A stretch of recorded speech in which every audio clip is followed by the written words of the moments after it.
নমস্কার, জয়ার জগৎ সংসারে সকলকে স্বাগত। আজকে আমি এরকম একটি তাল নিয়ে সেই তালটিতে কিভাবে তাল থেকে থালের ফুলুরি বা বড়া বানালাম, আমি সেই রেসিপিটি সকল বন্ধুদের সঙ্গে শেয়ার করছি। কম বেশি প্রত্যেকেই জানেন তাল ফুলুরি কিভাবে করতে হয়, কিন্তু আজকে রেসিপিটি বা তালের বড়াটা আমি একটু অন্যভাবে করলাম। সেই জন্য আমার মনে হলো যে এটা বন্ধুদের সঙ্গে শেয়ার করি। আপনারাও এই পদ্ধতিতে করবেন, দেখবেন খুব ভালো লাগবে। দেখুন, প্রথমে তালের যে বোটাটা সেটা আমি ছুরি দিয়ে তুলে দিলাম, আর খুব সহজে হাতে করে 3টে আঁঠি এভাবে ছেড়ে গেল। এরপরে একটা ঝাঁঝরার সাহায্যে, যেগুলো প্রত্যেকটা বাড়িতেই থাকে, এটা আমরা ঝাঁঝরা বলি, অনেকে ঝাঁঝরি বলে, যাই হোক এই ঝাঁঝরা প্রত্যেক বাড়িতেই থাকে। এটার সাহায্যে আস্তে আস্তে করে সমস্ত আমরা তালের এটাকে মাড়ি বলি, আপনারা কি বলেন সেটা জানাবেন। আমরা এই তাল মাড়িটা বের করে নেব। যদিও সময় লাগবে, কিন্তু খুব সুন্দরভাবে কিন্তু বেরিয়ে যাবে, দেখবেন।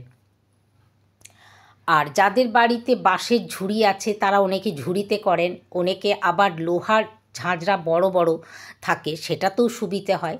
তো সব বাড়িতে তো থাকে না, আমার বাড়িতে যেহেতু বাঁশের ঝুড়ি এরকম নেই, তাই আমি এরকম ঝাঁঝরার সাহায্যে করলাম এবং খুব সহজে এই তালের মাড়িটা কিন্তু বেরিয়ে গেল, দেখুন।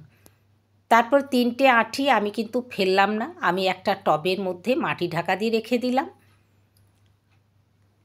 তালের মাড়িটা কিন্তু আমি গরম করে নিলাম প্রথমে, আপনারাও গরম করে নেবেন।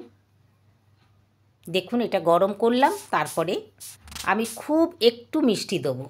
আমি আমার ফ্রিজে রাখা খেজুর গুড় ছিল, তার থেকে একটু দিয়েছি। এটা গত বছরের খেজুর গুড়, সুন্দর আছে, আপনারা রাখবেন, খুব ভালো থাকবে। আর অর্ধেকটা নারকেল কোড়া আমি দিয়ে বেশ ভালো করে নেড়ে নিলাম। কাঁচা গন্ধ একদম চলে যাবে, একটা সুন্দর গন্ধ থাকবে।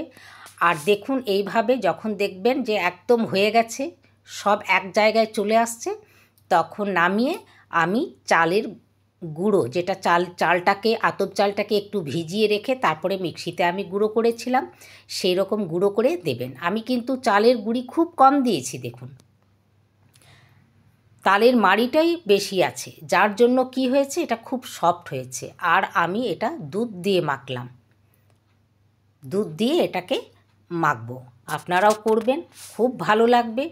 দেখুন, প্রথমে হাতা দিয়ে একটু নেড়ে নেবো, তারপরে হাত দিয়ে, বা যাতে করে আপনাদের সুবিধা হয় সেই রকম এটাকে ভালো করে মেখে নেবেন।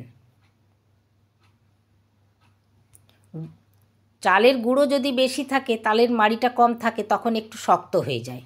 তাই মাড়ির পরিমাণটা বেশি থাকবে আর চাল গুঁড়িটা কম থাকবে। আর চাইলে আপনারা একটু ময়দাও ব্যবহার করতে পারেন, তাতে করেও কিন্তু সফট হবে। দেখুন, হয়ে গেল। এরপরে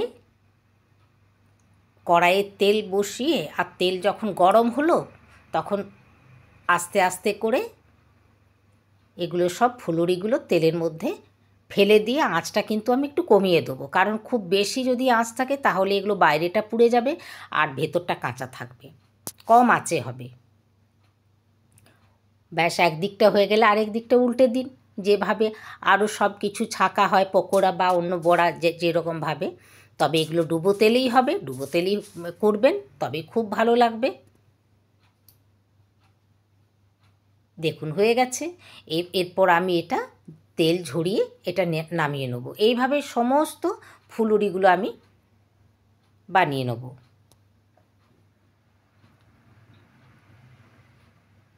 নারকেল গুঁড়ো আর দুধ আর খেজুর গুড়, এর জন্য এর স্বাদ অসাধারণ হয়েছে। আপনারা একবার এভাবে করে খাবেন, আর কেমন লাগে জানাবেন। ভিডিওটি ভালো লাগলে অবশ্যই লাইক করবেন, শেয়ার করবেন, সাবস্ক্রাইব করবেন, আর আপনার মূল্যবান মতামত জানাবেন। নমস্কার।